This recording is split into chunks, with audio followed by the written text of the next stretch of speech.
Working part-time at a place like this suits you. A poor guy without a family. My classmate Aaron mocked me while I was working at the convenience store. However, in the next moment, thunk the sound of a blow to the head echoed through the quiet store. You apologize immediately. The father of the classmate who had been harassing me appeared and scolded his son. Upon learning the reason, tears welled up in my eyes. My name is Cyrus. Ever since losing my parents in an accident when I was young, I've been an orphan, transferring schools multiple times. I moved from one relative's house to another. Initially, my relatives treated me kindly, but raising someone else's child is undoubtedly challenging. When it was time to move to the next home, they would send me off with a cheerful "take care." Never once did they say, "You're welcome back anytime." Through these frequent changes, I learned how to live without inconveniencing others. During my 8th grade, for some reason, I ended up staying with the Anderson couple, who were in their 50s. Paul and Betty Anderson were both qualified lawyers who had worked busily as attorneys until a few years ago. Now they had retired and were living peacefully. I couldn't fathom why they took in an unrelated orphan like me. Regardless of the reason, I wanted to stay here forever. This town held warm memories because it was where I lived with my parents until their accident. Walking the streets, those memories resurfaced. How long will the Andersons let me stay in their home? Reflecting on my past, I vowed to live quietly without causing trouble until the time came for me to leave. Contrary to my thoughts, the Anderson couple treated me like true family, showering me with kindness. Cyrus, let's go fishing together. Cyrus, what would you like for dinner tonight? Since my parents' passing, I hadn't had conversations like these. I realized that genuine family warmth existed. Gradually, I opened my heart to the Andersons. In my 3rd year of middle school, Paul asked me about my future plans. After graduating from school, I'll work and become self-reliant. Please let me stay here a little longer. I expressed my intention to start working without hesitation. We consider Cyrus as part of our true family. You can stay here as long as you need, and don't worry about money. Seriously think about your future. Paul's kindness overflowed.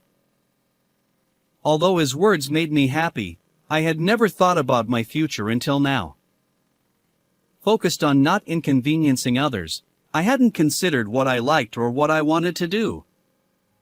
Seeing my struggle to envision my future, Paul smiled. What Cyrus needs is time to face himself. Whether you want to work or study hard, high school is your chance. The Anderson couple, who always considered my well-being, enrolled me in high school to broaden my horizons. In high school, I encountered a man named Aaron again. Aaron was a classmate from elementary school. We hadn't spoken much back then because we weren't in the same class. However, in high school, Aaron took every opportunity to make snide remarks and harass me. Aaron, belonging to a prominent group, gradually began involving others to tease me. As an orphan without parents, I've been a frequent target of bullying at school. So, I know not to engage in such situations. I'll ignore him, and he'll get bored soon. Thinking this way, I decided to ignore Aaron, but he kept bothering me. My stress continued to accumulate. And so, my high school life began, far from smooth. About a month after starting high school, Paul asked me about my school life. It's fun, Paul. Thank you for letting me attend high school. Definitely won't mention Aaron's harassment. After all, I don't want to make them worry about me. I had resolved to challenge various things during my high school years using the time the Andersons had given me. I wanted to discover my own potential. To repay the Andersons even a little, I came up with the idea of working part-time at a convenience store. My reasons were to earn some pocket money and because I thought I'd meet various people at the convenience store. The Andersons were genuinely delighted with my decision. Although I worried whether my reserved nature would hinder customer service, I surprisingly handled it smoothly, even though I had considered it a weakness. As for my co-workers, they included college students, housewives, and a 65-year-old man. Listening to their stories, I realized that my life experiences were still quite limited. They all agreed, once you're out in the real world, most people end up working for companies or conforming to societal norms. So, figure out what you like now. The advice of those who are older than me in life makes me think. I believe that starting the part-time job helped me grow significantly. One day, Jessica, a fellow high school student, joined our team. Jessica was quiet, but because we were the same age, lived nearby, and took the same route home, we quickly became friends. Chatting with Jessica on our way back from work became one of my favorite things.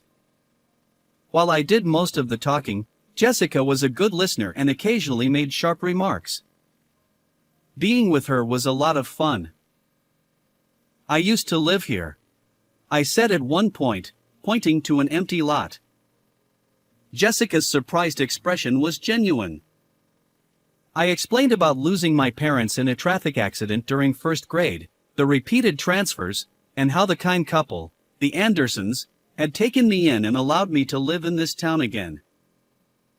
Jessica paused, thinking for a moment, then looked straight into my eyes. Cyrus, I'm glad you came back to this town. I didn't dwell on the deeper meaning of her words, I simply felt happy. One day during break time, Aaron approached my desk. Your parents died in an accident, right? They probably ran a red light, didn't they? People who can't follow rules deserve to die. And now, you're just a freeloader, passed around among relatives. It's suspicious that someone unrelated like you got taken in. Your life is a mess. With a smirk, Aaron deliberately spoke loudly enough for everyone to hear. Until now, I had ignored his provocations, but this time was different. Hearing him speak ill of my parents and the Anderson couple, I lost my temper. What do you know? Stop spouting nonsense. Before I realized it, I was grabbing Aaron. Calm down, Cyrus. My friend intervened, and I regained my composure, trembling fists and taking deep breaths. The classroom fell silent. Aaron looked surprised. It was the first time I'd stood up to him. What's your problem? It's the truth, isn't it? He spat out those words and returned to his seat. I managed to control my anger and left the classroom with my bag. It's too early to go home yet. I sat on the riverbank, gazing absent-mindedly at the water. Birdsong, the sound of flowing water, grass rustling in the wind, ordinary daily life unfolded before me. I used to take walks here with Mom and Dad. Memories from the past resurfaced. Memories of when my parents were alive were always joyful. We caught bugs together, baked birthday cakes. If my parents were still alive, what kind of person would I be? I tried to think about it but quickly gave up. Hours must have passed. It was already evening. Maybe it's time to go back. Feeling completely composed, I returned to the Andersons' house. I'm home. Welcome back, Cyrus.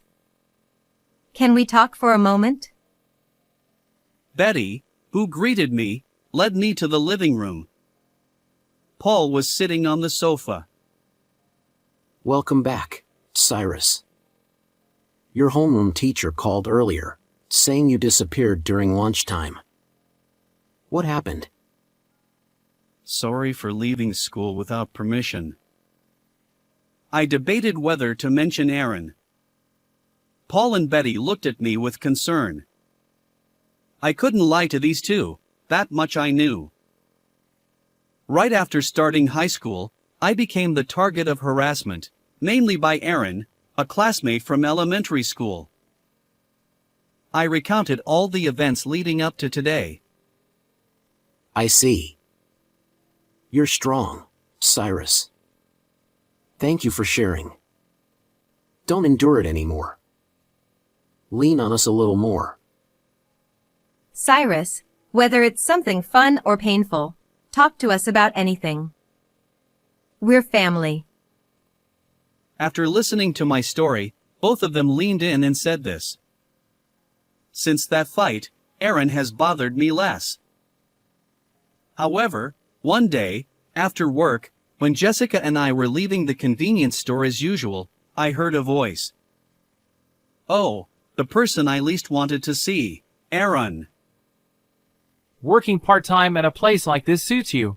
A poor guy without a family. He began disparaging me in front of Jessica. I glared back at Aaron without saying a word. At that moment, What are you doing? a stern man approached Aaron from behind and smacked him on the head. Surprised, Aaron turned around. Dad? The man was Aaron's father. While Aaron stood speechless, his father came over to me and apologized. Recently, we received a call from the Andersons. They informed us that our Aaron has been harassing you, Cyrus. Even now, he's doing such terrible things. I'm truly sorry. But the story didn't end there. Actually, the Andersons helped me a great deal in the past. I used to run a shop, and when Aaron was in first grade, I caused a traffic accident while making a delivery. 2 people lost their lives in that accident. Those 2 people who died were your parents. Aaron stood next to his father and spat out those words. The sudden revelation left my mind reeling. Aaron's father briefly looked down but then continued speaking. Cyrus's parents tried to save a small child who ran into the road, even though the traffic light was red. I wasn't speeding, but the sudden event made it impossible to avoid them. I'm truly sorry.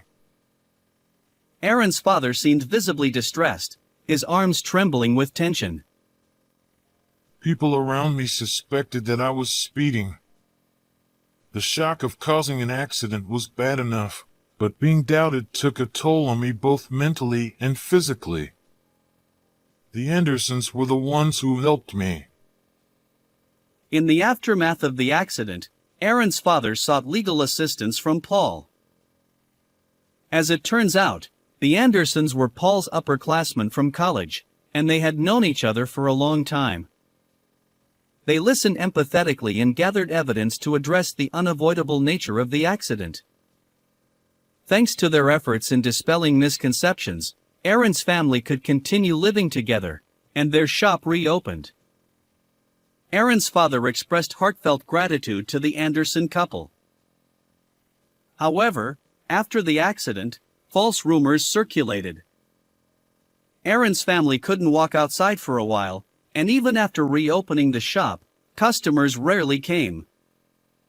Aaron faced bullying at school.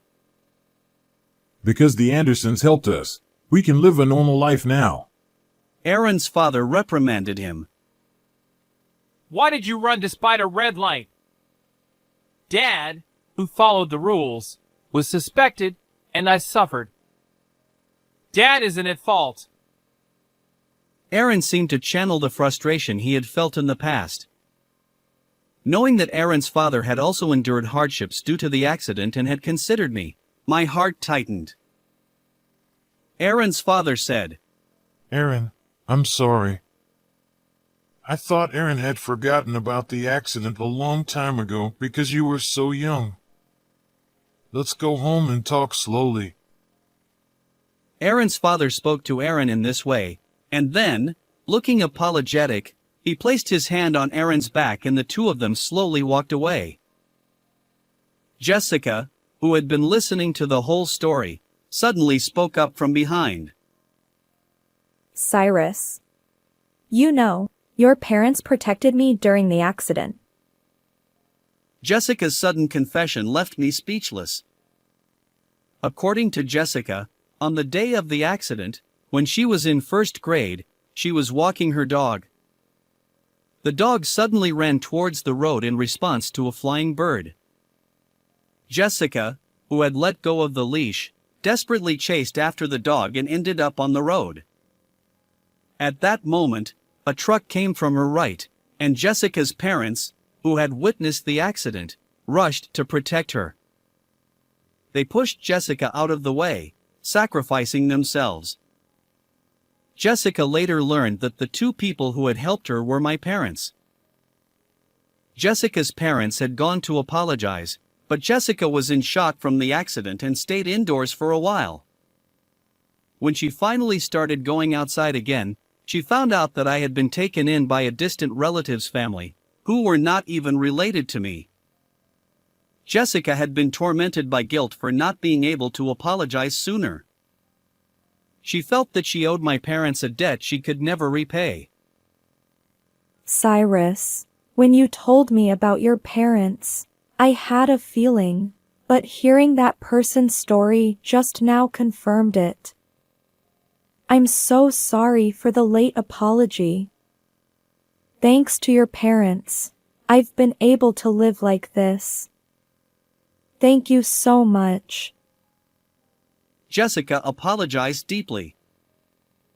When I returned home, I told Paul everything I had heard today. Paul said, I really respect Cyrus's parents. It's not something anyone can do, risking their lives to protect someone else's child. Since the accident, I've always wanted to protect Cyrus, who was born to such admirable parents. That's why we decided to take you in. Paul had been concerned about me, who had been left alone. Because my parents had given their lives to protect someone else's child, I was able to live with Paul and Betty, attend high school, work part-time, and meet Jessica, whom they had also helped. Various elements connected like a single thread, and I became convinced that I could live strongly. From that day on, Aaron stopped harassing me.